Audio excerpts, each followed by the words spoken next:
Thank you for staying with us. I still have Solafunmi Sosanya-Lawal with me in the studio, and you can feel her passion as she talks about investing. Okay, so let's talk about cryptocurrency. So there has been a crash. I don't know if there's small rising. Like I said, you are the expert, and a founder was arrested. One took his life, or one died. So there been so many stories. controversies. And when cryptocurrency came into town, first of all, there was a lot of hesitation, and then a lot of people invested in it, and now the crash has happened. The crash has happened. So a lot of people are afraid. So what do you, as the experts, say? Do we still take our money back to cryptocurrency? And people that have never even invested in it at all, should they test the waters? So the first thing I always say, and this is what I've always taught people about investing in cryptocurrencies, you need to understand your level of risk. If you are the person that if you have 100,000 naira, you invest it, and the 100,000 naira mistakenly gets to 98,000, you start crying. Crypto is not your destiny. Don't I like that. Crypto is not your destiny. It's not part of your world. Do you see what I'm saying? But even at that, at the core of it, no matter how much people make or lose in crypto is still a very speculative instrument, still a speculative asset. It's crypto for a reason, It's still digital.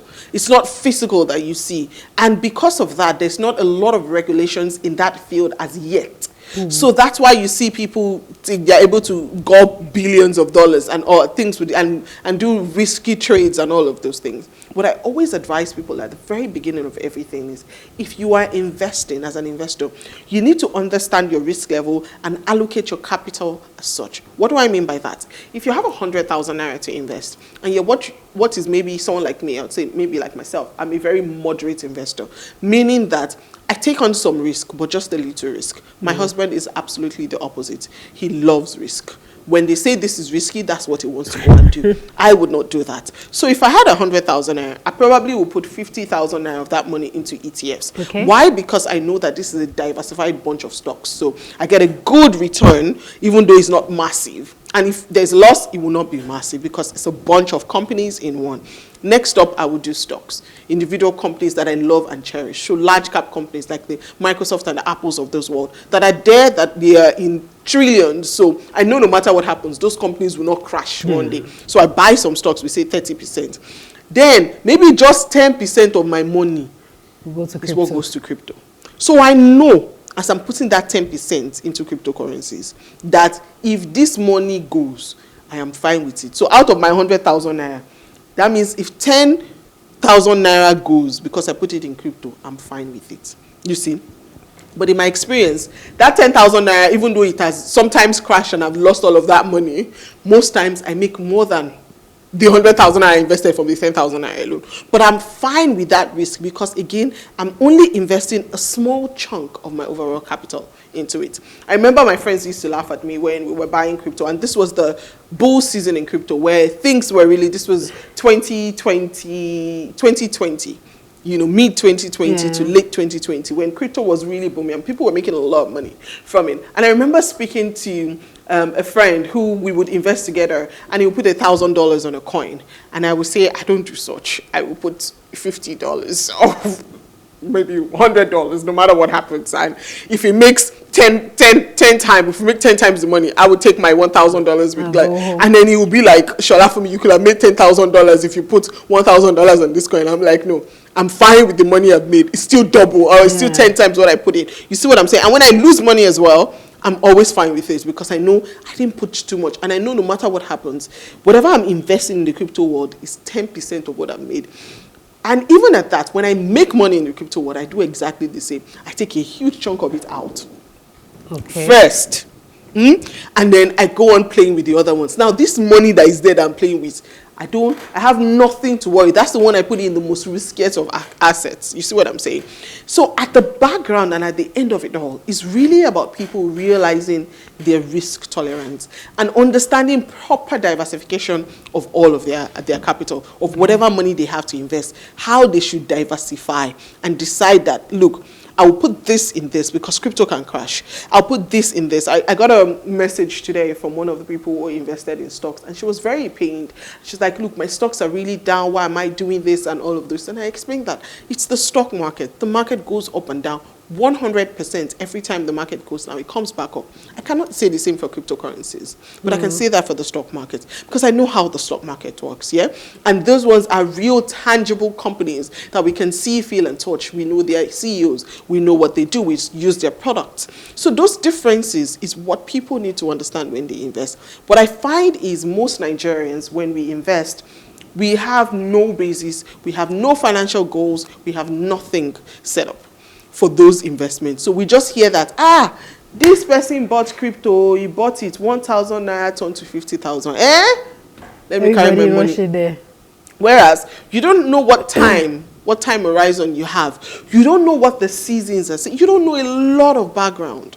You see to it. That's what I realized. And you don't see those things when the bull market is on, when people are making money. People lose money sometimes, even in the bull market, when you invest in something that doesn't do well.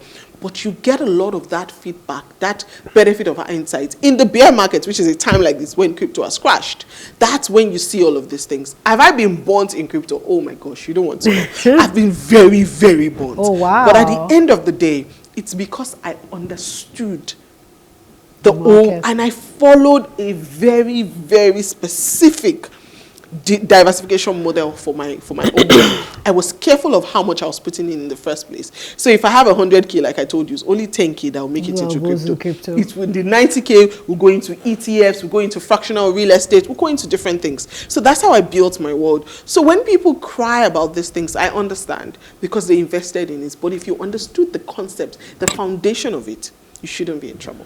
Okay, so let's glean from your wisdom and talk about apps to use to invest and where to invest in. Because you know that in Nigeria, we do a lot of PR. So I don't want to start mentioning names now. Some people come up, they're saying that we're going to make so amount of money in the next few minutes or in the next few months and everything. And so let's say real estate is booming. We're a very populous country. People are building houses and killing all our forests, but that's the story for another day. So there are a lot of real estate. How do I know, one, that this is the app to use? Because a lot of apps and tech companies have crashed along the way, and then, as they say in Nigeria, the story for another day, we don't know where our money has gone, we don't know anything.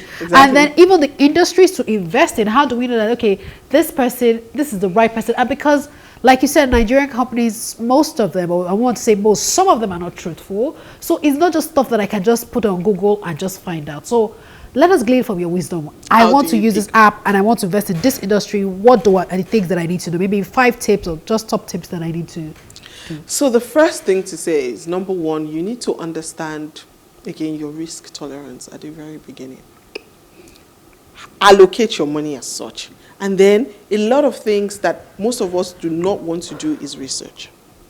People will rather you do the research and go, I'm doing the research, fine. But it's based on my own risk assessment. Yeah, you see what I'm saying? So even if I share this research with them and say, look, I've checked this thing, I've checked this particular app, and it's a great app. I've checked everything. It's a good app to invest on. But again, that's me. So me knowing that even if I'm putting 50% of my money into it, I know that my other money is somewhere else. You see what I'm saying? So all of those things is what I realize a lot of us don't want to do. But what are some of the things that guides me? So for example, the app that I invest on a lot for US stocks. It's a broker, it's a partner broker to a main broker in the US where I know it is heavily regulated in stocks. There's insurance on your deposits, not from them, but from the US SEC. There's a lot of things put in place to ensure that no matter what happens, your money is safe. That's on stocks and ETFs and co. Same thing with other apps that you probably use for like fintechs and all. I'm more favoring now people who have structural or big companies behind them. So for example, there's some of these apps now that have banks as like the owner, but they just have an arm that invests, that now does all of those. So some of those are much more better. Or people who have microfinance banks and use that as a medium to get some of this high interest savings accounts that I usually look, if you are on my page, you see all of these things. High interest savings account, companies, most of them are microfinance banks. So there's a lot of at least regulation that goes on with some of the investments and co you do on that. Can you be extremely careful all the time and be without risk? No. Life itself is a risk. Investing more like is even a bigger risk. Have I been burnt with a Greek investment and all of those things? Absolutely. Yes. Now that you say absolutely. It, that was a trouble. So it's happened. It's happened to it's happened to me with 2 apps and co that I effectively have millions stuck in. So those things happen as well. But like I said, it is all a journey. It is all a journey of how I spread my money around and how I invest. I would rather all of those money is out in those different places working for me than sitting in my savings account and letting inflation be the quiet thief that's stealing it away. So a lot of due diligence I try to do, and we keep getting more. And what's more, we need to praise some Nigerian fintech people. There's a lot of young people who are really creating wealth and diversifying. One is a very recent one I'm going to start talking on my page soon that talks that's on fractional real estate, where you can invest in real estate. I'm talking of own houses in Los Angeles and all of those things, which are 100,000 naira, which are 50,000 naira, because they are buying those houses. You do the houses together, you sell it, or they put it on lease, all of those things, and you can get a chance to own a part of it. And these are professionals, again, backed by banks, backed by much more bigger companies. Fantastic. Who are like their shorties and all of those things, who are also investing, corporate investors in it. So a lot of things like that are coming up and opening up. And I feel like you only get to hear those things when you follow pages like ours, Wealth, Motley, and Co. Not for anything, but because I understand that I'm like you, and I'm not a guru. Do you understand? I'm not an expert. I always call myself a personal finance enthusiast. I'm just one person who is understanding that who is understanding that my money has to do the work for me. I have learned that my money is I cannot work 24/7. That's what I tell people. Yeah. You cannot work 24/7, but your money doesn't need sleep. Your money doesn't need to rest. Your money doesn't get tired. Your money can work 24/7, 365 days a week. 365 days a year, and will not get tired. And when it gives birth to children, those children become your slaves as well, and they continue working for you. So that's my goal in life, to continue to let my money do the hard work that I cannot do. So it's my money that can go to a Greek, and if he fails there, it's fine. We'll find another money, or we'll find another work for his children and co. So it's all of those things that sort of come into play when you start to buy, when you invest in different things. It's some of those things. The good thing is, when any industry or something is starting out like this, there's a lot of bad players, there's some good players and co. People get pawned, people will not get pawned, and all of those things. But sometimes if it's too good to be true, you need to let yourself realize that it's too good to be true. And then I realized people also get greedy. There was a very recent case of a young girl who took over 4 billion naira or 2 billion naira or something that people had invested with her and stuff. When it gets, and I've seen that also play out in other Greek stuff as well, when everybody has now heard that you're paying good earnings, and so they bring a lot of money to you, instead of you to just say, no, hey, this is not my stuff. You collect the money and before you know it, other things like the crash is happening, like the COVID that happened, it just gets into the business, and so many things can get spoiled with it. So it's understanding all of these different complexities when you invest at the end of the day.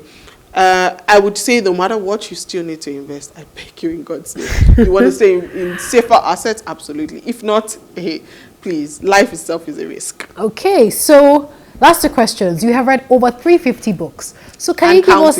Yes, so can you give us 5 top books if you want to... On investing. Investing in finance, for the beginners. Just 5 books. 5 books. I'll say the first book you should ever read in your life is a book that it won't take you 3 hours to finish that book. It's called The Richest Man in Babylon. That book changed my life. I have never had a financial seminar or quote that I have not spoken about that book. It's a very small book, written in very old language, English language, those King James sort of thing. That's how the book is written. But I find that the principles in that book is what all the other personal finance book you will ever read in the world is on. It's very simple. I memorized the laws in the book, the laws of money in there. If you stick with those laws, there is no way you will not be wealthy. Okay, second book. There is no way. The second book for me has to be Kiyosaki's book, Rich Dad, Poor Dad. I know a lot of us were told to read it as kids, but people never took it serious. I read that book. Richest Man in Babylon, probably read it 40 times. Wow. Yo. First of all, before you continue with this, how do you find the time to read? You're working, you're gonna. How do you find to read? A fun story. When I used to work every day at the office, you know how Lagos traffic is. Yes. I lived on mainland, and then I would come to the island, and I'll be in traffic and all. I had a driver, so what I would do in my car was to listen to audiobooks. Oh. So those 2-3 hours in traffic, I would finish 2 books. And then I would just start it again and cope. That's how I found my time to read. Because I haven't done much in these days the way I normally would, but I wish I could continue reading and reading like that. And then in between is articles, different things like that I put, as part of it. So those are 2 books. Okay. The third book for me is a book called Quit Like a Millionaire. Quit Like a Millionaire. It's written by a lady called Christy Luchen. Okay. And that book again is one of those very pivotal books for me. The reason is that we think we're poor in Nigeria. When I read that book, I realized there's poverty in the world. Deep poverty. Like, deep poverty. This lady was so poor. The first day she tasted Coke in her life, she almost ran mad as a teenager. Wow. That was the first day she tasted Coke in her life. She said she almost physically ran mad, that the rush of sugar. They were so poor that she used to get her toys from a medical waste heap. Do you know what a medical waste dump is? That's where they put syringes. That's where they put blood, salt stuff. That's where she used to play. That's where she used to find her toys. That's how poor they were. A whole family, an extended family in China, they used to live on $100 in a year. Wow. That's poor. Time, my director's in my ear. So the 4th book? The 4th book has to be Psychology of Money. Psychology of Money is another fantastic one. It's more recent, and I love that as well. Then the 5th book is The Intelligent Investor. The Intelligent Investor. I have a lot more different books, but those books are great. Books. Yes, those are my top 5 that any day. So, last word to give to anyone to invest, finance, importance of investment, and the importance of chasing their dreams, because you were a nurse, a producer, and then now you're a financial coach. So please tell us, just give a word of encouragement, especially because it's a new year, word of encouragement out to people for investing and chasing their dreams. So I'd say follow, I want to say follow your dreams, but I'll say follow the money first. I feel like a lot of us, we do the opposite. We follow our dreams, which is good. Yeah. Mm-hmm. But if your dream is not the field where there's a lot of money, you will be frustrated out of that dream. You'll be frustrated out of it. So follow the money first. Go to that place where a lot of things are, everybody needs that field now.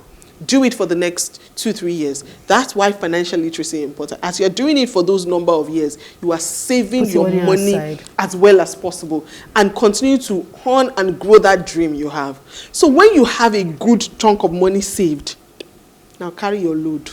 Now go to the dream. Go to the dream section. God will bless you. And go and follow the dream with everything. Interesting. So that's what I do. That's what I advise. And this year, look, if you have never invested in your life, this is the year to pick it.